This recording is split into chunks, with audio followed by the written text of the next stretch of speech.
তোমাকে পেতেই হবে এমন কোনো শর্ত নিয়ে আমি ভালোবাসিনি। আমি কবি নই, তবু কারোর ভাষায় বলতে চাই আমি আকাশটাকে খুব ভালোবাসি, কিন্তু কখনো ছুঁয়ে দেখতে পারিনি।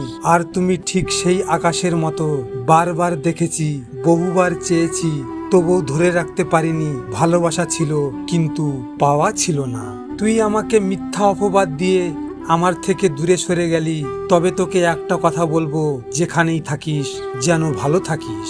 অনেক বদলে ফেলেছি নিজেকে, ভুলে যাচ্ছি কিছু স্বার্থপর মানুষকে, মুছে ফেলেছি অতীতের সব স্মৃতি, আর চেষ্টা করে যাচ্ছি নিজের মতো করে বাঁচতে। তুই বাধ্য করেছিস, তাই তো বিচ্ছেদ হলো। আমি তো তোর মিথ্যে ভালোবাসাতেও, তোর মিথ্যে আশাতেও খুশি ছিলাম। বেশি চালাক মানুষের সমস্যা একটাই, সমস্যা হলো এটাই, তারা সব বোঝে, কিন্তু আপনি যে তার চালাকি বোঝেন, সেটা বোঝে না। মনে রাখবেন, ভালোবাসা ও বন্ধুত্ব সঠিক মানুষের সাথে হলে জীবন বদলে দেয়, আর ভুল মানুষের সাথে হলে জীবন শেষ করে দেয়। যাকে তুমি সব থেকে বেশি ভালোবাসবে, আমার কথা মনে রাখবেন, সে আপনার স্মৃতি হয়ে থাকবে, সাথী হয়ে নয়। হ্যাঁ, এটাই বাস্তব। আমি জীবনে আঘাত পেয়েছি অনেক, কিন্তু কাউকে দোষ দেইনি। কারণ কি জানেন? কারণ হলো এটাই, আমি নিজেই ভুল মানুষকে গুরুত্ব দিয়ে ফেলেছি।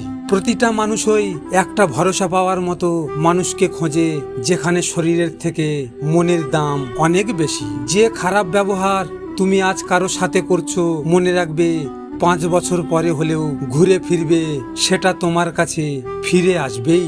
নিজের পায়ে যতক্ষণ শক্তি আছে দৌড়াবেন, শক্তি কমে গেলে হাঁটবেন, কিন্তু মনে রেখো, তবু অন্যর পা ধরে চলার চিন্তা করবেন না। আর তুমি যদি অন্যর পা ধরে চলার অভ্যাস করেন, তাহলে তারা তোমাকে ঘৃণা থুৎকার ছাড়া আর কিছুই দেবে না। কথাটা আজব হলেও সত্যি, নিঃশ্বাসে মিশে থাকা মানুষ কখনোই বিশ্বাসের মূল্য দিতে জানে না। লজিক মোটিভেশন থেকে আমি গোপাল। যদি আপনাদের সাথে এমন ঘটনা ঘটে থাকে, তাহলে মন খারাপ করে বসে থেকো না। মনে রেখো, সময়ের সাথে সাথে সব কিছু বদলে যায়।